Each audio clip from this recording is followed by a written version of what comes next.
The story of the Promised Land in the Bible. The story of the Promised Land is one of the greatest themes that runs throughout the entire Bible. It is a story of God's faithfulness, His covenant with His people, and His determination to fulfill every promise He makes. From the first promise given to Abraham to the settlement of Israel in Canaan, the Bible reveals that the Promised Land was far more than a geographical location. It represented God's blessing, His presence, His provision, and His plan for His chosen people. As believers, we see this story as powerful evidence that God always keeps His word, even when His promises take generations to be fulfilled. The journey began with Abram, whom God later renamed Abraham. In Genesis 12, the Lord called Abraham to leave his country, his relatives, and his father's household to travel to a land that God Himself would show him. This required remarkable faith because Abraham did not know his destination. Yet he obeyed because he trusted the one who had called him. God promised that He would make Abraham into a great nation, bless him, make his name great, and through him bless all the families of the earth. This covenant established the foundation of Israel's history. As Abraham traveled through the land of Canaan, the Lord repeatedly assured him that this land would belong to his descendants. Although Abraham lived there as a foreigner and owned only a burial place for Sarah, he believed God's promise. The Bible teaches that he looked beyond his present circumstances and trusted in the faithfulness of God. His son Isaac inherited the same promise, and later Jacob also received God's assurance that the land would belong to his descendants. Jacob's family eventually moved to Egypt during the severe famine because of Joseph, whom God had raised to power. What began as a place of refuge gradually became a place of slavery. For centuries, the Israelites suffered under Pharaoh, crying out to God for deliverance. Yet even during those difficult years, God had not forgotten His covenant with Abraham, Isaac, and Jacob. The promise of the land remained certain because God's word never fails. At the appointed time, God raised Moses to lead Israel out of Egyptian bondage. Through mighty signs and wonders, including the 10 plagues and the miraculous crossing of the Red Sea, God demonstrated His supreme authority over every earthly power. He rescued His people not only from slavery, but also to lead them toward the land He had promised centuries earlier. Their deliverance was the beginning of a new chapter in God's unfolding plan. After leaving Egypt, the Israelites journeyed through the wilderness toward Canaan. Along the way, God provided everything they needed. He gave them manna from heaven, water from the rock, guidance through the pillar of cloud by day and the pillar of fire by night, and His holy law at Mount Sinai. These miracles reminded Israel that the same God who promised the land was fully able to sustain His people until they arrived. When Israel reached the border of Canaan, Moses sent 12 spies to explore the land. They returned carrying magnificent fruit that confirmed the land was indeed flowing with milk and honey. However, 10 spies focused on the strength of the inhabitants and the fortified cities rather than on the power of God. Only Joshua and Caleb trusted that the Lord would give Israel victory. Sadly, the people listened to the fearful report and rebelled against God's command to enter the land. Because of their unbelief, that generation wandered in the wilderness for 40 years until nearly all the adults who had left Egypt had died. Their delay was not caused by God's inability, but by their refusal to trust Him. Even in judgment, however, God remained faithful. He preserved Joshua and Caleb because of their unwavering faith and prepared a new generation to inherit the promise that had been given long before.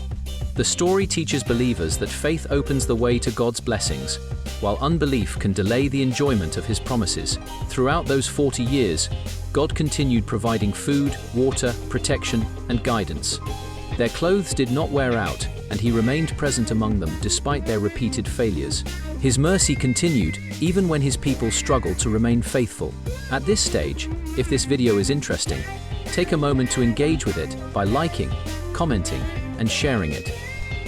After the death of Moses, God appointed Joshua as Israel's new leader. The Lord encouraged him to be strong and courageous because He would be with him wherever he went. Joshua's confidence rested not in military strength, but in God's promise. Before Israel entered Canaan, they crossed the Jordan River on dry ground, as the priests carrying the Ark of the Covenant stepped into the water. Just as God had parted the Red Sea for Moses, he parted the Jordan for Joshua, confirming his continuing presence with his people. The conquest of the Promised Land began with the city of Jericho. Instead of relying upon conventional warfare, Israel obeyed God's unusual instructions to march around the city for 7 days. On the final day, the people shouted, the priests blew the trumpets, and the mighty walls collapsed through God's power. This victory demonstrated that success depended upon obedience to the Lord rather than human wisdom or military superiority. Israel continued to take possession of much of the land through many battles directed by God. Although there were setbacks caused by disobedience, such as the sin of Achan, the overall campaign revealed that God was fulfilling every promise he had spoken to the patriarchs. Eventually, the land was divided among the 12 tribes according to God's instructions, giving each tribe its inheritance. The Promised Land was a place where Israel could worship God, build families, cultivate the soil, and experience his covenant blessings. Yet the land itself was never intended to replace God. Again and again, the Lord warned his people not to follow the false gods of the surrounding nations. Their continued enjoyment of the land depended upon remaining faithful to him. Sadly, Israel often failed to keep this covenant. During the period of the Judges, the people repeatedly turned away from God, experienced oppression, cried out for deliverance, and were rescued by leaders whom God raised up. Later, under the kings, there were seasons of obedience, as well as seasons of rebellion. Prophets continually reminded the nation that possession of the land required covenant faithfulness. Eventually, the northern kingdom of Israel and the southern kingdom of Judah were conquered because of persistent disobedience. Many people were taken into exile. Even then, God did not abandon his promises. Through prophets such as Isaiah, Jeremiah, and Ezekiel, he declared that he would restore his people to their land after the period of judgment. In due time, many Israelites returned from exile, proving once again that God's covenant purposes could not be destroyed. For Christians, the story of the Promised Land also points beyond the physical land of Canaan. The New Testament teaches that God's greatest promise is fulfilled through Jesus Christ, who brings salvation to everyone who believes. Just as Joshua led Israel into their earthly inheritance, Christ leads his followers into the eternal inheritance prepared by God. The Promised Land therefore becomes a picture of God's everlasting kingdom, where his redeemed people will dwell with him forever. The story of the Promised Land reminds every believer that God is completely trustworthy.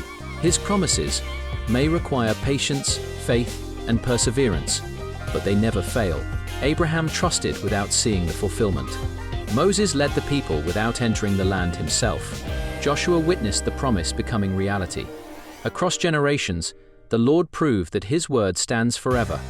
His faithfulness encourages us to trust him in every season of life, knowing that he always accomplishes his perfect will. As we reflect on this remarkable biblical account, we are reminded that the greatest blessing is not simply receiving God's gifts, but walking faithfully with the God who gives them. The Lord who guided Abraham, delivered Israel from Egypt, sustained them in the wilderness, and established them in the Promised Land, remains the same today. His covenant love, mercy, and faithfulness continue forever, inviting all who believe to place their confidence in him and to look forward with hope to the eternal inheritance he has prepared for his people. Now, finally, before you leave, if this video is valuable, do not forget to engage with it by liking, commenting, and sharing it. Endeavor to watch my other videos, also to learn more. Goodbye until my next videos.